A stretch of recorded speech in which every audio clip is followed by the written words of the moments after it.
أعوذ بالله من الشيطان الرجيم بسم الله الرحمن الرحيم السلام عليكم ورحمة الله وبركاته الحمد لله ثم الحمد لله والصلاة والسلام على رسول الله وعلى آله وصحبه ومن تبعه ومن والاه رب اشرح لي صدري ويسر لي أمري wahlul 'uqdatam min lisani yafqahu qawli. Allahumma subhanaka la ilma lana illa ma 'allamtana innaka antal alimul hakim. Wa la haula wa la quwwata illa billahil aliyil azim. Rabbana iftah bainana wa baina qaumina bil haqq wa anta khairul fatihin, amma ba'd. Alhamdulillah, bertemu pada malam ini dengan keizinan dan kesempatan yang diberikan oleh Allah Subhanahu wa taala untuk sama-sama kita menyambung pengajian daripada kitab pengajian Fiqh Syafi'i pada membicarakan hukum hakam yang berkaitan dengan jinayat di dalam Islam. Dan pada malam ini kita menyambung fasal yang terakhir daripada kitab jinayah. Antara tajuk yang akan kita ulas pada malam ini adalah penyebab-penyebab kepada sabitnya seseorang di atas hukuman dan sebab-sebab yang membebaskannya. Jadi kita nak lihat apakah sebab-sebab yang boleh mensabitkan seseorang terhadap hukuman dan apakah sebab-sebab yang boleh membebaskan seseorang daripadanya. Berkata musannif rahimahullahu ta'ala, dari semua keterangan-keterangan di dalam fasal-fasal yang lalu dapatlah difahami mana satukah perbuatan yang boleh menimbulkan tanggungjawab ataupun yang boleh menyebabkan tersabitnya si pelaku dengan hukuman, dan mana satukah yang tidak boleh mensabitkannya dengan hukuman. Jadi kita nak lihat apakah faktor-faktor, sebab-sebab yang boleh menyebabkan seseorang pelaku jenayah itu didakwa dan disabit dengan hukuman, serta jika didapati bersalah maka boleh dijatuhi hukuman, dan apakah sebab-sebab yang boleh melepaskan seseorang pelaku perbuatan jenayah tersebut daripada didakwa dengan hukuman melakukan jenayah ataupun didakwa dengan pendakwaan melakukan jenayah, dan sebab-sebab yang melepaskan dia daripada dijatuhi dengan hukuman. Yang pertama kita nak lihat perbuatan yang menimbulkan tanggungjawab. Jadi apakah faktor-faktor yang boleh menyebabkan si pelaku perbuatan jenayah disabitkan dengan hukuman jenayah. Pertama, tidak dapat tidak perbuatan jenayah itu dilakukan secara sengaja ataupun disebut dengan al-amd. Artinya dia melakukan pelakuan jenayah tersebut dengan sengaja melakukan. Jadi bila mana seseorang itu melakukan pelakuan jenayah, sama ada ianya adalah berkait dengan qisas ataupun yang berkait dengan hudud dan ta'zir, dan jika didapati dia melakukan kesalahan tersebut secara sengaja, arti dengan sedar melakukan, maka dia boleh didakwa dengan kesalahan tersebut, dan jika didapati bersalah boleh dijatuhi dengan hukuman. Itu tidak dapat lagi dinafikan. Yang kedua, seseorang itu disabitkan dengan pendakwaan melakukan kesalahan bila mana dia melakukan perbuatan itu dengan serupa disengajakan ataupun syibih al-amad. Artinya taklah dengan sengaja, tetapi ada satu kelakuan dalam jenayah yang dikenali sebagai syabhul amad, artinya menyerupai kesengajaan. Artinya contoh saya nak ambil secara mudah, seseorang contohnya menggunakan senjata yang boleh secara adatnya membunuh, dan dengan sebab memukul orang itu dengan senjata tersebut maka matilah orang tersebut, walaupun si pelaku itu tidak ada niat untuk membunuh, tetapi dengan menggunakan senjata yang secara adatnya boleh membunuh, maka kelakuan jenayah itu disabitkan di bawah peruntukan syabahul amad, artinya serupa dengan disengajakan. Tetapi kalau dia menggunakan pisau misalnya, menikam mangsanya dengan niat membunuh, dan dengan senjata yang secara adatnya boleh membunuh, itu dinamakan kesalahan al-amad, kesalahan sengaja membunuh. Itu tuan boleh beza di antara serupa seperti kita kata seperti disengajakan, ataupun disebut sebagai syabhul amad, serupa dengan sengaja. Itu melibatkan tidak ada niat untuk melakukan kesalahan, tetapi aksi perbuatan boleh membawa kepada perbuatan jenayah tersebut. Contoh apa? Contohnya seseorang yang minum arak misalnya. Dia tak ada niat nak minum arak, tetapi berada di premis arak dengan hidangan arak tersedia di hadapannya. Maka ini boleh dikategorikan sebagai syabhul amad, menyerupai sengaja.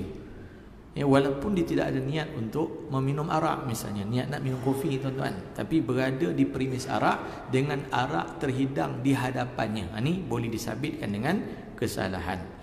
Jadi dua faktor yang menyebabkan seseorang disabitkan dengan kesalahan. Artinya boleh didakwa dan dijatuhi hukuman jika didapati bersalah. Yang pertama, pelaku kesalahan, sama ada kisas, sama ada hudud atau ta'zir, yang melakukannya dengan sengaja. Ini satu. So sengaja ni tak boleh dinafikan. Tetapi nak menentukan sama ada dia melakukan itu dengan sengaja atau tidak, mesti melalui proses perbicaraan dan perundangan. Mana tak boleh kita orang awam mengatakan memang dia sengaja nak mencuri, memang ada niat nak membunuh. Tak, mesti melalui proses perbicaraan dan perundangan. Ini syarat. Maka bila didapati selepas diadakan sesi soal jawab, sesi perbicaraan sebagaimana yang dipraktikkan pada hari ini, dan hakim menjatuhi hukuman atau mendapati dia bersalah dan menjatuhkan hukuman ke atasnya. Jadi sama ada hakim memutuskan dia sengaja melakukan atau serupa dengan sengaja melakukan, maka dia disabitkan dengan hukuman di atas kesalahannya. Boleh faham ya? Yang kedua, seseorang itu boleh didakwa dengan kesalahan, dan boleh jika didapati bersalah dijatuhi hukuman jika dia melakukan sesuatu perbuatan jenayah, sama ada kisas, hudud atau ta'zir, dengan perbuatan yang serupa seperti disengajakan, syabhul amad. Contohnya tadilah, dia menembak mangsanya tetapi tidak ada niat untuk membunuh, niatnya untuk mencederakan, tetapi kelakuan itu boleh membawa kepada natijah kematian. Kenapa? Sebab senjata yang digunakan adalah pistol misalnya. Itu nak cerita tentang apa? Tentang syabhul amad. Jadi niat tidak sengaja itu, atau tidak ada niat membunuh, tidak boleh melepaskan dia daripada kesalahan. Sebab dia menggunakan senjata yang secara adatnya boleh membawa kepada kemudaratan. Ini contohnya seseorang menumbuk seseorang, tapi dia tak ada niat nak mencederakan, tetapi dengan sebab tumbukan patah dua batang gigi mangsa yang ditumbuk. Dia cadangnya tadi dia nak tumbuk angin-angin je tuan-tuan, tetapi patah dua batang gigi mangsa yang ditumbuk. Maka bila laporan dibuat, dia pun ditangkap dan didakwakan. Dia kata saya tidak ada niat untuk mencederakan, sekadar nak acah-acah saja menumbuk.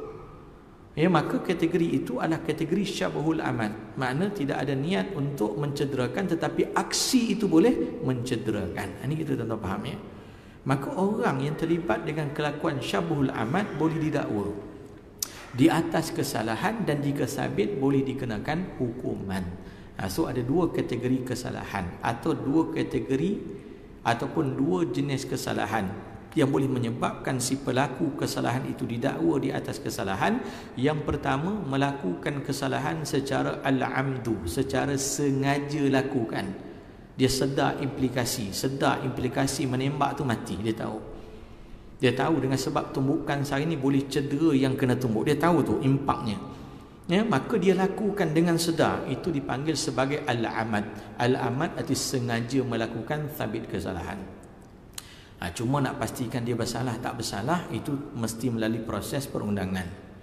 Yang kedua, yang boleh didakwa dengan kesalahan adalah mereka yang melakukan kesalahan dengan niat syabhul amal, dengan aksi syabhul amal, arti dengan serupa seperti disengajakan, walaupun dia mengatakan dia tidak ada niat untuk melakukannya, tetapi kerana kepada kajian terhadap environment, terhadap aksi ketika melakukan itu menunjukkan seolah-olah dia ada niat untuk melakukan, maka dikategorikan kesalahan dia itu di bawah kategori syabhul amal. Jadi ada dua jenis kesalahan yang dilakukan yang boleh didakwa dengan kesalahan, atau kata syarak yang boleh menimbulkan pertanggungjawaban.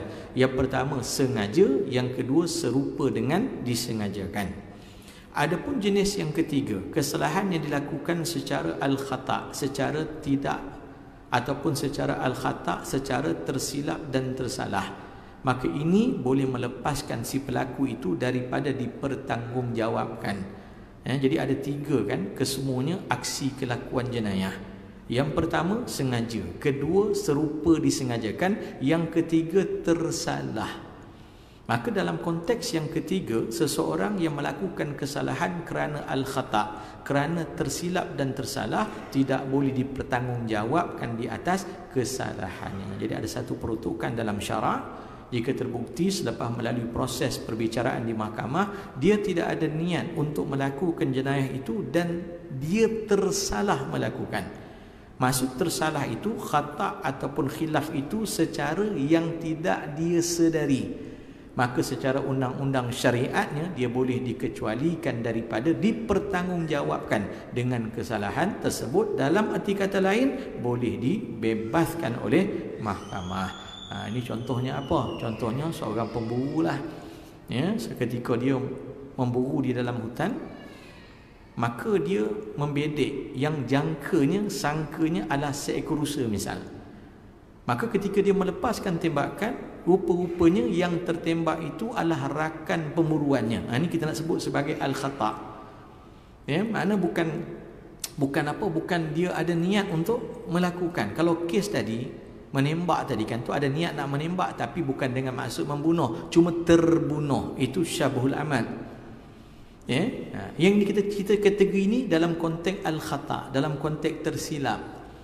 Dia nak tembak rusa, lepas saja peluru yang kena orang, bukannya binatang.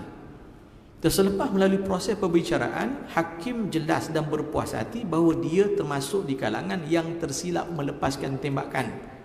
Maka dalam konteks syariat dia boleh dibebaskan daripada pertanggungjawaban. Tapi sekata tadilah, nak menentukan orang ni sengaja tu dia sengaja nak curi, bukan orang awam. Buat apa tangkap dia, lepaskanlah. Dia tersilap tu. Itu pun bukan hukuman yang dijatuhkan oleh awam, maka mesti diputuskan oleh hakim mahkamah syariah selepas melalui proses perundangannya. Cerita apa tuan-tuan secara mudahnya lah. Dalam konteks perundangan syariat, orang awam tidak ada hak untuk menentukan seseorang itu benar-benar melakukan kesalahan ataupun sebaliknya. Ini saya nak tekan. Maka kita hanya boleh untuk membuat laporan. Maka selebihnya terletak di tangan pihak yang berkaitan. Dan Islam merupakan agama yang sangat-sangat meraihkan keadilan. Maka semua itu ataupun keputusan, sama ada benar-benar dia melakukan kesalahan, sama ada secara amad atau syabhul amad, ataupun dia sebenarnya tidak melakukan kesalahan tetapi hanya disebabkan oleh kesilapan, yakni al-khata', maka itu keputusan akhirnya diputuskan oleh mahkamah. Ni kita nak balik. Sebab kita hari ini kita nak perbetulkan keadaan masyarakat yang suka kadang-kala menjatuhkan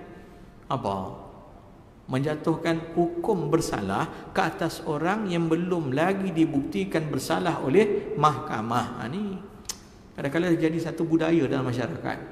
Kita jaja dia tu bersalah tu, dia tu begitu, dia begini, padahal belum lagi pun kesnya dibicarakan. Dia tak bicara pun lagi, baru didakwa, baru disabitkan dengan kesalahan. Dan Islam meraihkan itu. Seseorang kata Islam tidak boleh dihukum bersalah sehinggalah dijatuhi hukuman bersalah oleh mahkamah. Ini syariat. Ini kita dalam konteks moral. Sebab hari ini moral kita, Masya Allah, Ya, kadang dah tersebar dah dia bersalah padahal belum dibuktikan lagi pun. Apa tak bersalah ustaz, dah banyak tu dia ambil. Masalahnya dia didakwa mengambil. Dia disabitkan dengan kesalahan contoh sekian dan sekian, tetapi adakah dia dah didapati bersalah? Belum lagi sehingga hakim menjatuhkan hukuman. Ini Islam raikan. Cerita moral ni, sebab hari ni masyarakat masya-Allah kita juga suka. Sampai kadang-kadang yang menjadi mangsa yang kita nak cerita tentang impak ke atas orang tersebut. Ya, sedangkan dalam Islam tuan-tuan dia, ya, seseorang tu belum lagi dihukum sebagai bersalah sehingga mahkamah memutuskan dia bersalah. Ini saya nak tekan sangat-sangat dalam konteks syariat. Yang mana muamalah kita dengan dia berjalan seperti biasa. Tak ada masalah. Ya, tak perlu ada gap antara kita dan dia. Dia baru didakwa. Ya, tapi kadang-kadang kita ni terlebih bijak daripada mahkamah kan. Ya, kadang kita dah cakap awak dah, dia salah dah. Tak akan dah tak salah sekian-sekian. Itu awak cakap. Awak ni tak ada authority nak bercakap pun. Ya, sebab tu kita perlu raikan syariat. Sebab tu kita mengaji benda ni. Sebab tu Islam jelaskan ada 3 kategori pelaku kesalahan. 2 kategori boleh didakwa. Cerita dakwa dulu, belum kata dia bersalah.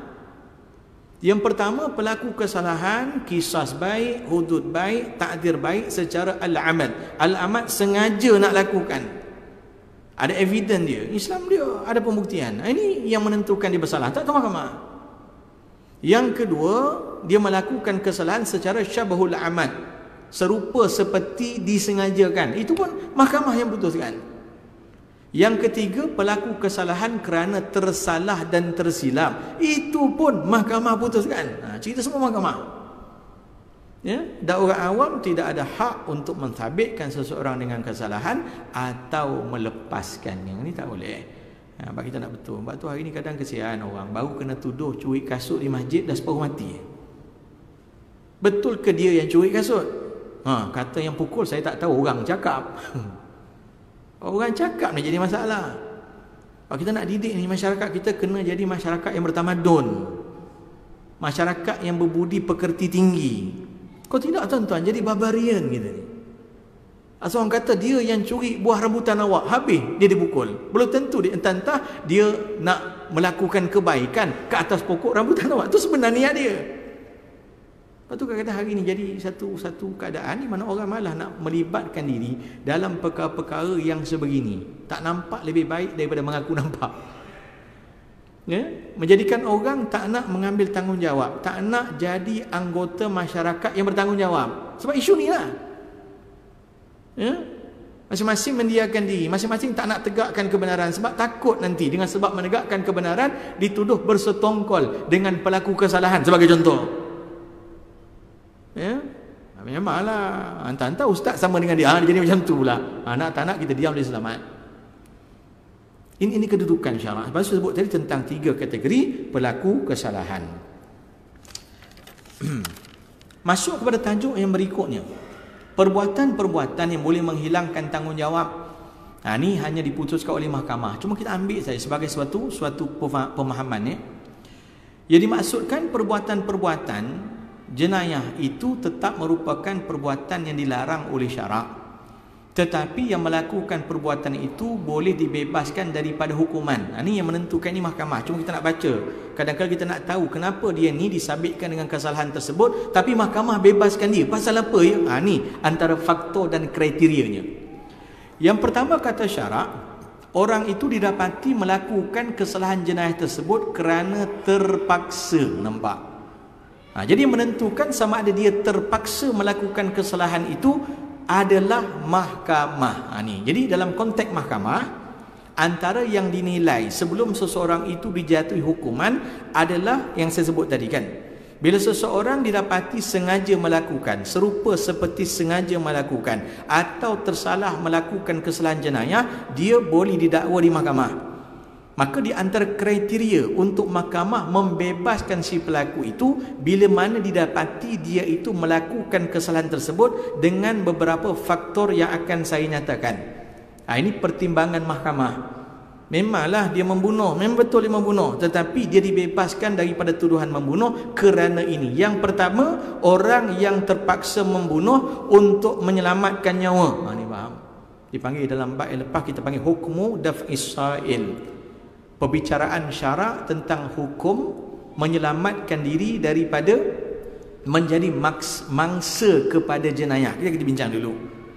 Dalam Islam, bila mana seseorang terpaksa membunuh kerana mempertahankan nyawanya, maka itu dianggap sesuatu ataupun dianggap perbuatan membunuh untuk mempertahankan nyawa itu sebagai sesuatu yang tidak dihukumkan sebagai bersalah oleh syarak menurut situasi dia. Tetapi membunuh itu adalah satu kesalahan.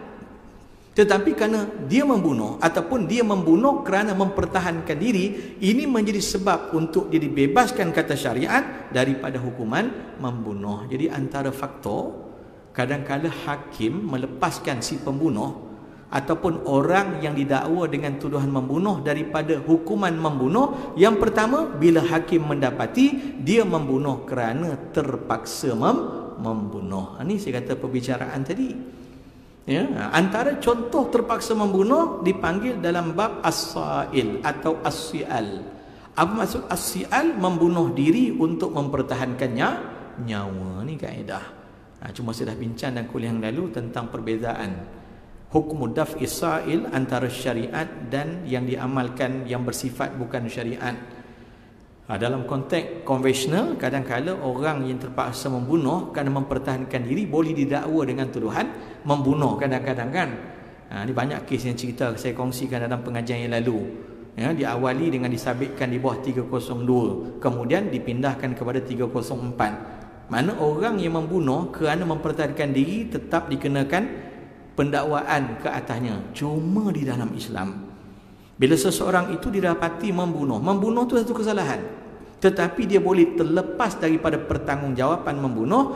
Yang pertama kata syarak, bila dia membunuh kerana terpaksa. Jadi nak menentukan dia terpaksa membunuh atau tidak adalah mahkamah dan proses perbicaraan. Jadi kita dah baca dalam kuliah yang lalu tentang hadis Nabi SAW, barang siapa yang mati kerana mempertahankan nyawanya, maka matinya adalah syahid kan. Hatta Nabi kata mati mempertahankan hartanya, matinya pun adalah syahid. Dalam konteks daf'is sa'il, kalau dia terpaksa membunuh atau mencederakan orang yang cuba membunuh atau mencederakan dia, maka dia boleh dilepaskan daripada hukuman kerana dianggap sebagai tidak dengan maksud ataupun membunuh bukan dengan sengaja membunuh ataupun membunuh dalam keadaan terpaksa. Jadi itu antaranya.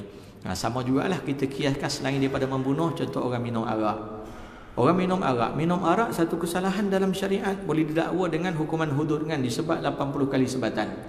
Tapi selepas melalui proses perbicaraan, hakim mendapati dia dipaksa meminum arak, maka keadaan terpaksa itu melepaskan seseorang daripada pertanggungjawaban. Cuma nak tentukan kadar terpaksa tu macam mana. Sebab kadang-kadang hari ini orang suka gunakan istilah terpaksa tu pun terpaksa tu walaupun hakikatnya belum sampai kepada tahap terpaksa. Contoh macam kita dah kan, semayang ni cerita salat je lah. Kenapa solat atas kerusi? Terpaksa solat di atas kerusi. Terpaksa solat di atas kerusi. So kena diukur tu. Terpaksa solat di atas kerusi yang menyebabkan dia mengambil rukhsah, menghilangkan azimah. Sebab asal solat tu mesti qiyam. Qiyam tu dia punya asal. Dia panggil azimah, rukun. Bagi orang yang tak mampu qiyam, dia boleh sembahyang secara duduk. Duduk tu rukhsah, keringanan. Untuk mengambil rukhsah, dia mesti ada keadaan yang menyebabkan dia terpaksa meninggalkan azimah, mengambil rukhsah. So terpaksa duduk tu nak kira macam mana dia? Itu dia ada ukuran dia. Sebab tu dalam konteks orang yang sembahyang di atas kerusi misalkan, kenapa? Sebab tak boleh berdiri. Berdiri itu rukun asal. Jadi kerana tak boleh berdiri, dia terpaksa duduk. Terpaksa duduk. Terpaksa duduk itu adalah rukhsah. Jadi nak mengambil keadaan rukhsah, maka mesti disahkan dia benar-benar berada dalam situasi terpaksa. Faham tak? Saya nak contohkan sembahyang. Atau hari ni kalau kita macam membunuh tadilah, macam minum arak tadilah. Meminum arak satu kesalahan, tetapi dia boleh dilepaskan daripada kesalahan itu jika didapati dia terpaksa meminum arak. So terpaksa tu macam mana kadar dia? Dia mesti disiasat, perlu diteliti. Kalau dalam konteks mahkamah tadi, okey, awak mengatakan awak dipaksa minum arak. Situasinya saya diikat dua tangan ke belakang. Kemudian mulut saya dingangkan. Kemudian arak dituang ke dalam mulut saya. Nampak tak? Nak tunjukkan kerenah terpaksa tu. Ataupun pistol diletakkan di kepala saya dan saya dipaksa untuk minum arak. Apakah kesan kalau awak tidak menurut perintah meminum arak? Nescaya saya akan ditembak. Awak yakinkah awak akan ditembak? Ya, saya yakin. Sekian. Okey, baru sah dia terpaksa meminum arak. Maka orang yang terpaksa melakukan kesalahan dibebaskan daripada pertanggungjawaban. Ini saya nak faham terpaksa. Saya nak kiaskan dalam konteks fiqh semasa ni, semayat atas kursi ni. Orang saya tengok jalan kat Malawati Mall okey dia. Contoh. Tapi bila salat atas kursi belaka, tapi bila berjalan nampak okey. Ni kena diperhalusi. Betul, hari ni kalau orang boleh qiyam, maka qiyamnya wajib dalam keadaan berdiri. Maka wajib dia menyempurnakan qiyam, maka tak sah salat yang diawali dengan qiyam sedangkan dia mampu untuk qiyam. Keuzurannya pada apa? Keuzurannya pada rukuk. Baru datang rukhsah ketika rukuk untuk dia rukuk secara duduk di atas kerusi ini. Sebab hari ni kadang setengah-setengah orang ni dia borong je. Kebetulan pula masjid pula banyak pula kursi. Masjid banyak kursi tuan. Bersusun. Saya tak kata salah tuan-tuan, saya tak kata salah. Cuma ada fenomena baru tak. Setengah-setengah masjid, setengah surau yang mengendalikan kuliah pengajian, dia bagi jamaah, bagi jamaah yang mempelajari ilmu ataupun jamaah yang sedang menuntut ilmu pun dia disediakan ada kursi. Sekarang ada kursi apa? Kursi dengar kuliah, kursi kuliah nama dia. Jadi bila start kuliah aja dia pun buka kursi tuan-tuan. Mana macam depan saya ni, tuan-tuan tak buka kursi kan? Ada setengah masjid dia buka kursi lah. Jadi mereka dengar kuliah tu sambil bersandar di atas kerusi kuliah. Yang cerita tentang adab lah, tentang adab. Jadi saya pun payah juga nak cakap. Sebab ada orang kongsi kan, dia kata kalau menurut Syekh tuan guru kita Syekh Nuruddin Al-Banjari hafizahullah, dia cukup pantang kalau orang menuntut ilmu di depan dia dalam keadaan begitu. Mana kalau boleh dia tak nak kursi-kursi, tak nak penuntut ilmu ni duduk di hadapan dia menuntut ilmu dengan berkerusi sandar tu. Tapi sandar pada dinding bab lain. Saya cerita ni mungkin ada keuzuran lah. Saya cerita ni yang duduk depan guru ni ada kursi kan, ni banyak trend masjid surau dia tempah kerusi.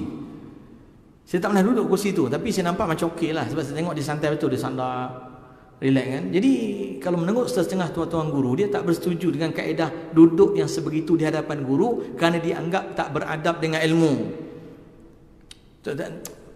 Tapi kalau ada keuzuran, saya no issue kalau ada keuzuran. Saya tak sentuh yang ada keuzuran. Tapi kalau tuan tidak uzur dan duduk dengan menggunakan kemudian kerusi yang sebegitu, maka ini setengah-setengah tuan guru menganggap sebagai kaedah menuntut ilmu yang tidak beradab. Sebab saya tengok santai betul tuan, kursi tu di lantai dia tak terbalik tuan, tak terbalik kursi tu. Saya tengok dia. Nampak dia betul-betul santai, nampak dia betul-betul relax. Ada yang terlelap pun. Carilah kita pergi Mekah tuan-tuan. Hari ni untuk sa'i ada kemudahan menggunakan skuter skuter sa'i. Ini ada perbahasan juga ni. Macam mana menggunakan skuter itu jika dia tidak uzur untuk sa'i secara yang normal. Tapi telah diulas oleh Sahibus Samahah, Tuan Guru Mufti, Tuan Mufti Wilayah Persekutuan, maka tidak menjadi kesalahan, diharuskan. Hatta untuk orang yang berkemampuan untuk sa'i secara biasa pun menggunakan kemudahan itu. Ini tak apa, saya tak ulas fatwa. Tapi saya nak cerita tuan-tuan, memang saya pun ada beberapa kali guna kerana menemani jamaah yang menggunakannya. So sebagai mutawif kita akan memimpin mereka dengan skuter jugalah. Memang saya ada ketika melakukan ibadah sa'i secara berskuter ni, memang ada jamaah saya yang terlanggar dinding sebab terlelap dan tertidur. Betul tuan. Kan kita bawa gedebung, tengok kan, apa pasal tu haji? Terlelap ustaz, sedap sangat barangkali. Skuter tu kan tak bayar berapa, 60 rial lah. Ya, pusing kan sampai habis pusing 7 kali. 7 kan Safa Marwah. Ya, ataupun kalau tuan-tuan nak lebih canggih lagi, sejak daripada sa'i lagi, sejak bertawaf lagi, maaf, pakai kan ada pakejnya 120 riyal, pakai untuk keseluruhan tawaf dan sa'i. Ya, lebih lagi yang tak amanah, dia tak serahkan sehingga habis satu keluarganya menggunakan skuter yang sama, ini lebih tak amanah. Ya, sedangkan dah diakadkan kan bahawa penggunaan tu untuk satu sesi tawaf dan satu sesi sa'i. Ya, tapi cerita manusia ni payah, hatta di tanah suci pun. Ya, dengan maksud nak jimat belanja. Yalah, keluarga 6 orang, tunggu lama dah habis kan. Bapaknya naik dulu 7. Lepas bapaknya tak serah lagi kepada kaunter, anaknya pula sambung. Ya, pada anaknya pula dah habis tersambung, terlupa pula. Buat lagi sekali. Lama dah tu, lama.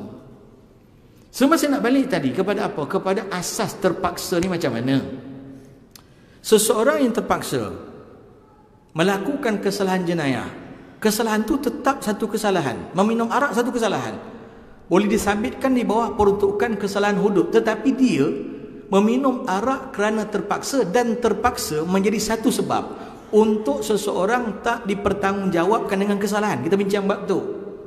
Ya, cuma saya kata tadi nak menentukan terpaksa atau tidaknya dia ketika melakukan kesalahan, maka diputuskan oleh mahkamah. Nampak? Sebab hari ni saya kata tadi orang sewenang-wenang gunakan dah terpaksa, Ustaz. Kenapa sekian dah terpaksa? Kenapa sekian dah terpaksa? Asyik terpaksa je. Ya. Kalau lebih canggih daripada perkataan terpaksa, darurat. Ni darurat ni orang dah mula belajar guna kalimat darurat. Darurat Syekh, darurat brother. Darurat. Darurat tu apa? Memang ada hukum ad-darurah tubihu al-mahzurat. Dalam kaedah usul fiqh, yang terpaksa, yang darurat itu menyebabkan gugurnya sesuatu yang diwajibkan asal. Darurat menyebabkan gugurnya kewajipan asal. Memang betul, dia peruntukan. Tetapi nak maksudkan ataupun nak kategorikan awak betul-betul berada dalam kondisi darurat, maka perlu diperhalusi. Ini mahkamah kena cek lah. Awak kata minum arak sebab kena paksa. Ya, ceritakan macam mana situasi kena paksa tu. Tertangkap seseorang kerana berjudi misalnya, dia beli nombor ekor, tuan-tuan, tertangkap. Nasib dia tak baik, dia masuk je kedai, tengok kuasa pun sampai, nasib dia kurang baik. Ya, maka tertangkap dia kerana didapati dia berjudi dengan membeli nombor ekor misalnya. Jadi dia pun kata dekat mahkamah, saya bukan nak main nombor ekor, saya terpaksa beli.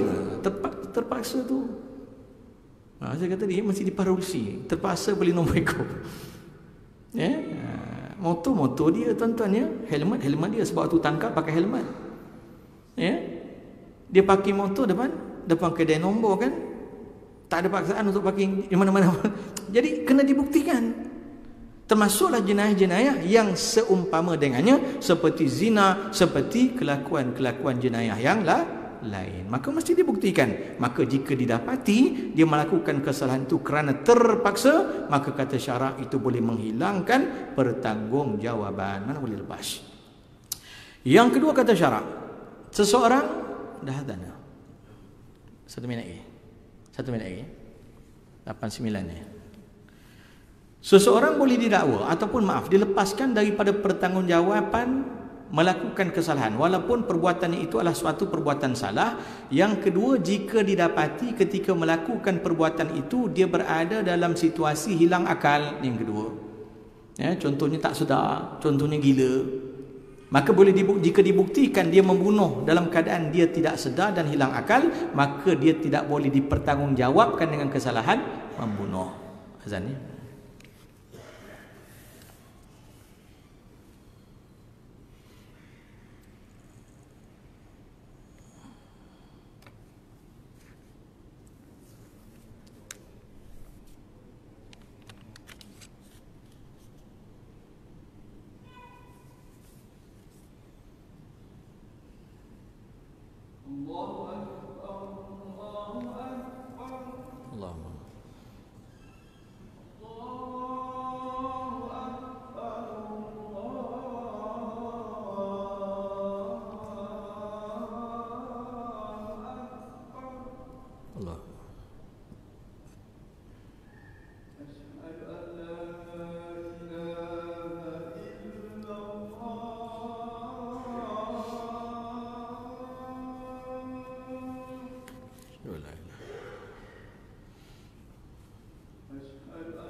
La ilaha Muhammad Rasulullah. Innaka la tughni. Hadirin rahmati Allah Ta'ala, sikit lagi ya. Jadi yang pertama, perbuatan ataupun sebab yang boleh menyebabkan dihilangkan pertanggungjawaban ke atas pelaku kesalahan jenayah. Yang pertama, jika didapati dia melakukan kesalahan jenayah tersebut secara terpaksa ya, dan mahkamah akan menentukan sama ada dia benar-benar terpaksa ketika melakukan kesalahan itu ataupun sebaliknya. Dan jika didapati dia melakukan kesalahan tersebut secara terpaksa, maka dia tidak boleh dipertanggungjawabkan dengan hukuman. Yang kedua, jika didapati si pelaku kesalahan itu melakukannya dalam keadaan hilang akal, maka hilang akal menjadi sebab kesalahan dan jenayah yang dilakukan itu ya, tidak boleh dipertanggungjawabkan ke atasnya. Jadi hilang akal di sini sama ada kerana gila. Artinya kelakuan jenayah atau kesalahan jenayah yang memang secara umumnya adalah satu jenayah, tetapi bila dilakukan oleh orang gila, maka si gila ya, tidak boleh dipertanggungjawabkan dengan kesalahan itu. Ini saya bicara tentang syariatnya.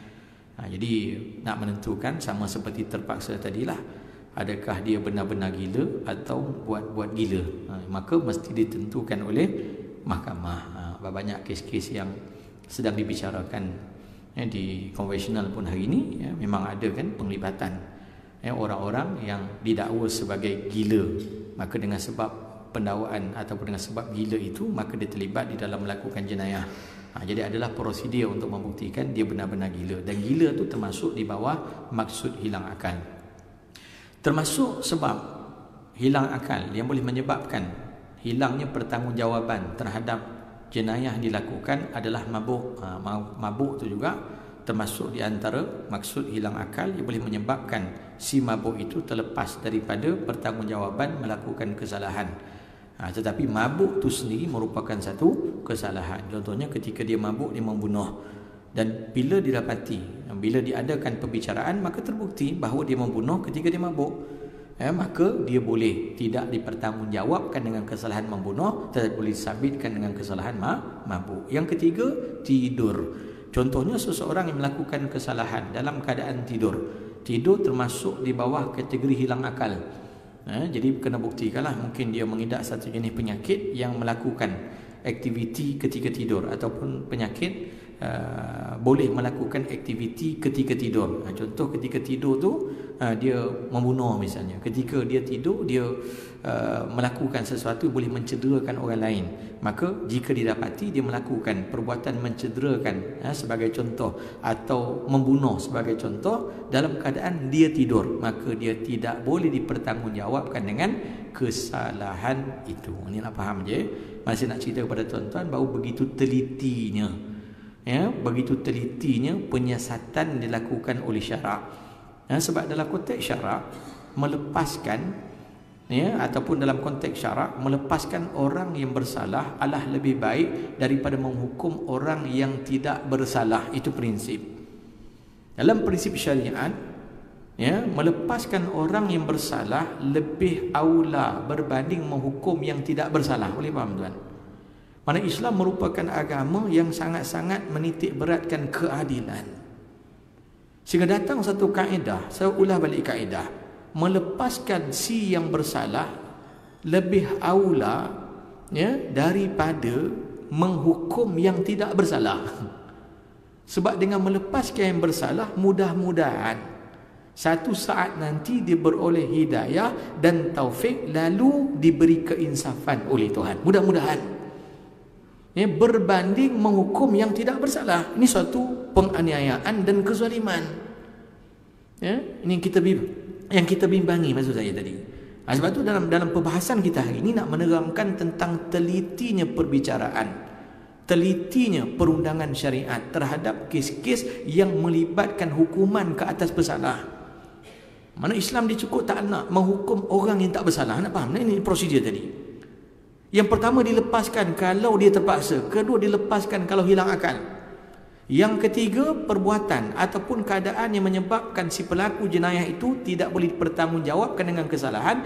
Yang ketiga, ketika dia melakukan kesalahan itu, dia berada di bawah kategori ataupun berada dalam kategori bawah umur.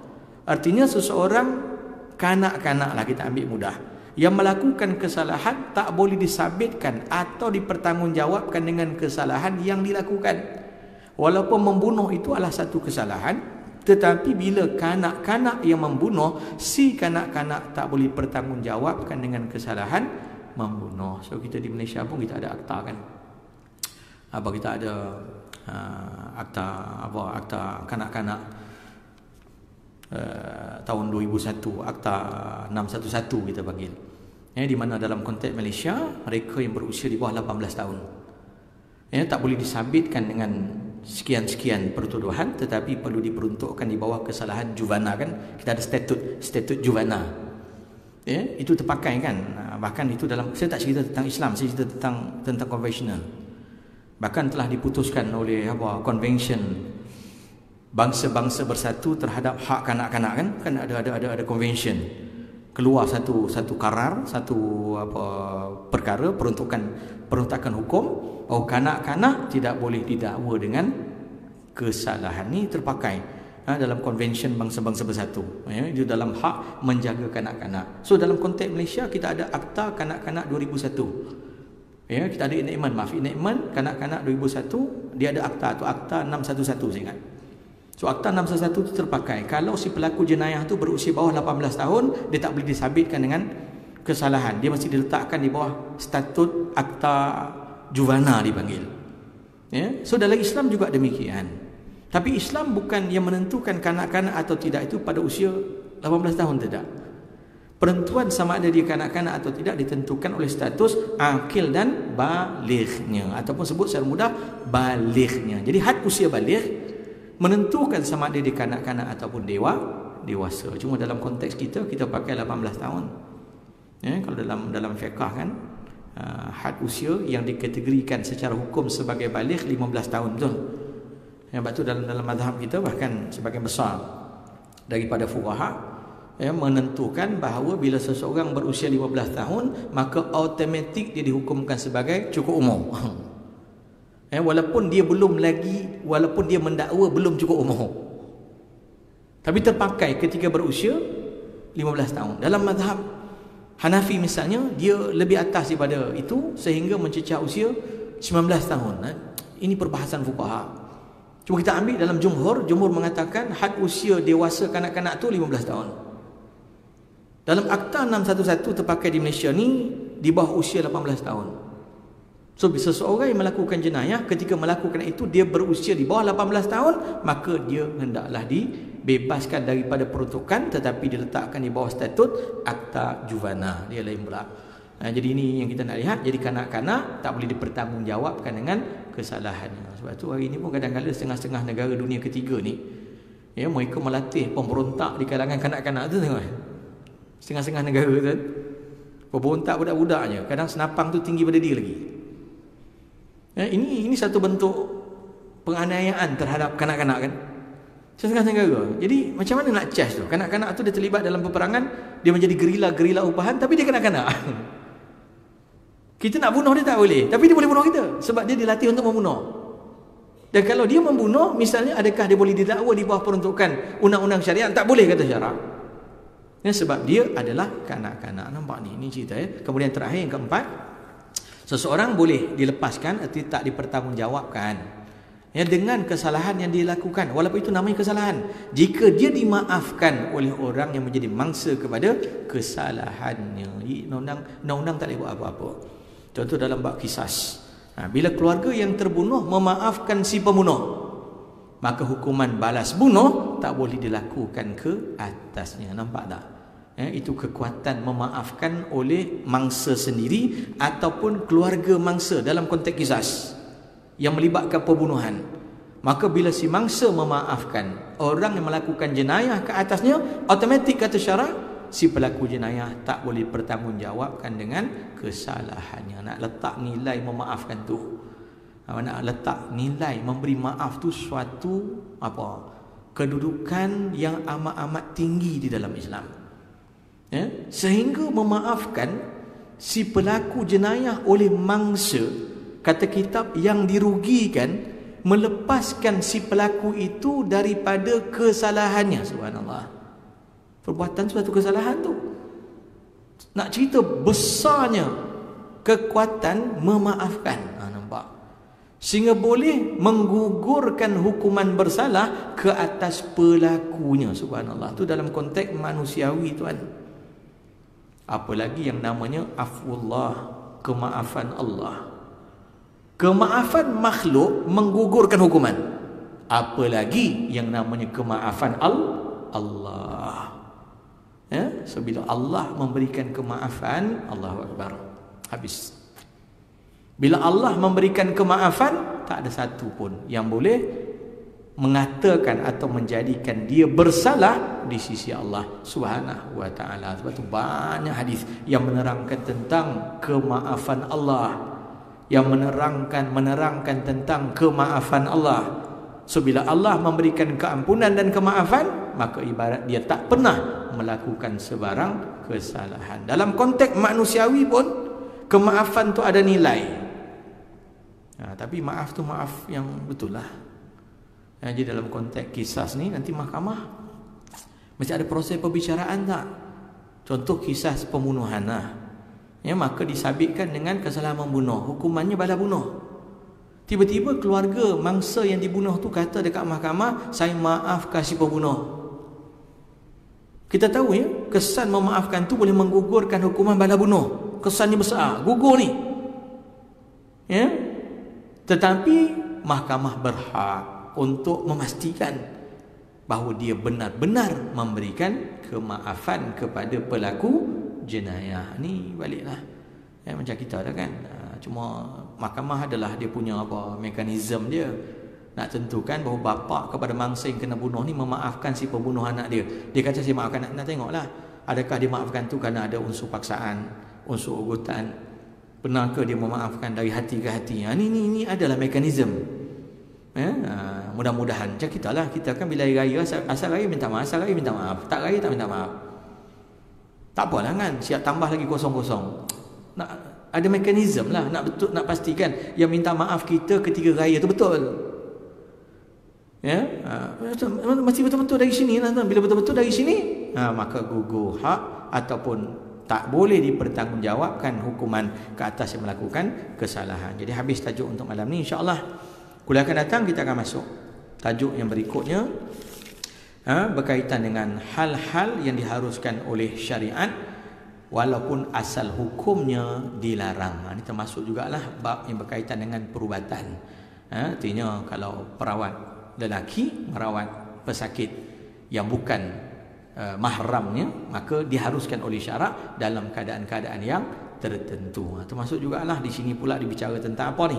Dia kata tentang latihan seperti apa? Peperangan, latihan untuk peperangan. Contohnya saya ambil mudahlah ya, orang terjun apa? Terjun payung.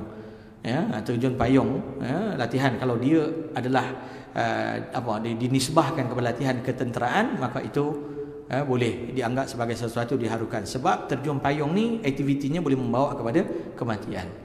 Ya, lepas tu kita ada hukum ni, perbahasan ulama tentang orang yang saja sertai ahli atau kelab parachute misalnya kan. Suka-suka terjun banji yang tergantung nasib kau diukur betul, ukur tak betul ke lantai lah tuan ataupun aktiviti-aktiviti yang ekstrim. Ya, maka dilihat di sudut hukum. Kalau itu berkait dengan keperluan peperangan, maka ini diharuskan.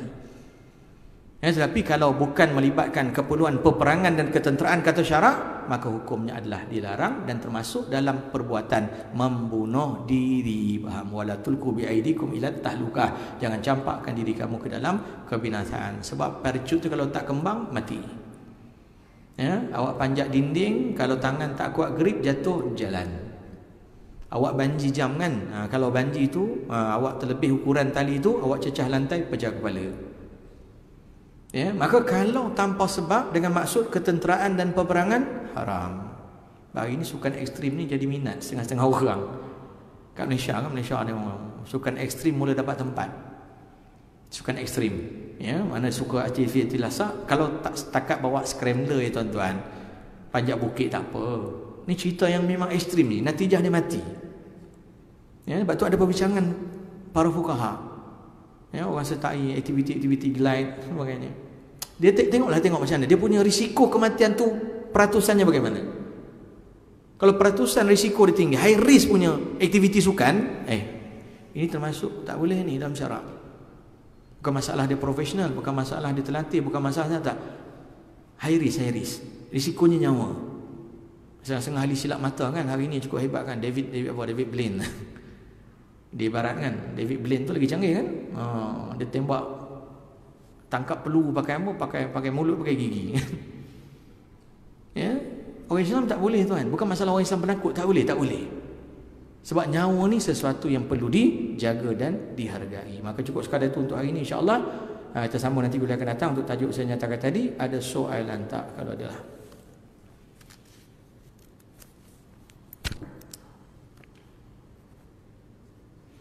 Kalau tadi insya-Allah saya tangguhkan untuk malam ni, bertemu nanti kuliah akan datang dengan izin Allah Subhanahu wa taala. Qul qawli hadza astaghfirullah li wa lakum wa lisairil muslimin wal muslimat fastaghfiruh. Subhanakallah bihamdika asyhadu an la ilaha illa anta astaghfiruka wa atubu ilaik. Assalamualaikum warahmatullahi wabarakatuh.